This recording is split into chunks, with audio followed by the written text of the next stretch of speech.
भी 1 होता है। ये एक इंपॉर्टेंट बात आप याद रखें। अगर यहाँ पे NC1 लिखा है तो इसका आंसर होगा 1। अगर 6C1 लिखा है, यहाँ पे देखिए n मतलब क्या है, नंबर ऑफ ऑब्जेक्ट। यहाँ पे 6 क्या होगा, 6 नंबर ऑफ ऑब्जेक्ट्स है, 6 नंबर ऑफ ऑब्जेक्ट्स। तो 6C1 क्या होगा, 6 हो जाएगा उसका आंसर।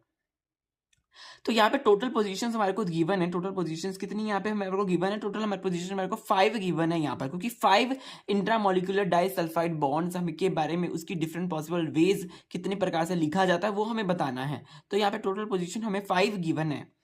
तो नंबर ऑफ पॉसिबल वेज, अब हम अगर बात करें तो हम क्या फॉर्मूला लगाएंगे कि number of possible ways to form 5 disulphide bonds, 5 disulphide bond को बनाने के लिए कितने नंबर ऑफ वेज लगेंगे।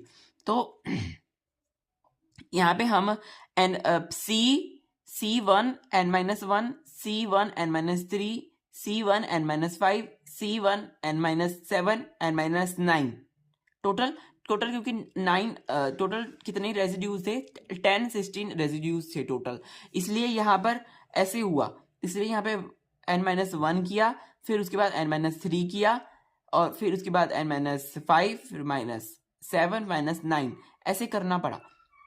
ऐसे करने का मकसद यही है क्योंकि हमारे पास 10 है, इससे ज्यादा नहीं कर सकते हम, क्योंकि टोटल हमारे पास 10 है, क्या कहते हैं 10-16 रेजिड्यूज हमारे पास है टोटल।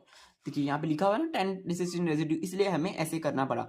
और कॉम्बिनेशन कितने हैं, 5 कॉम्बिनेशन है, इसलिए हमें 5 डाइसल्फाइड बने, तो इसलिए देखिए 5 1 2 3 4 5 कॉम्बिनेशन है, 5 कॉम्बिनेशन है और 10-16 रेजिड्यू है। तो n-1 का मतलब क्या हुआ, तो यहाँ पे n कितना है, यहाँ पे n है 10।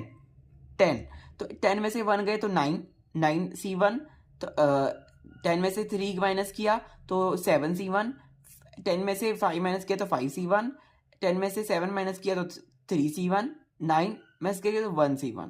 तो अब ये हमारे पास आ गया इसका फैक्टोरियल। तो 9 का फैक्टोरियल तो क्या होगा, जैसे हमने यहाँ देखा था 6C1 क्या होता था, 6 होता था। तो यहाँ पे 9C1 क्या होगा, 9 होगा, 7C1 क्या होगा, 7 होगा, 5C1 5, 3C1 3 और 1C1 1।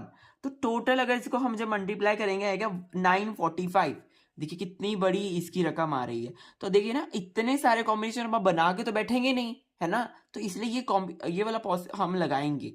यहाँ टोटल अगर यहाँ पे 6 डाइसल्फाइड बॉन्ड होते तो यहाँ पे 6 टाइम्स हमें ये क्या कहते हैं प्रोसेस करना पड़ता, 6 टाइम ये हमें प्रोसेस करना पड़ता, है ना। और यहाँ पे क्योंकि 5 थे तो इसलिए 5 बारी किया, और टोटल कितनी थे 10-16 रेजिड्यू थे तो इसलिए वैसे किया। तो उसके हिसाब से हमारे पास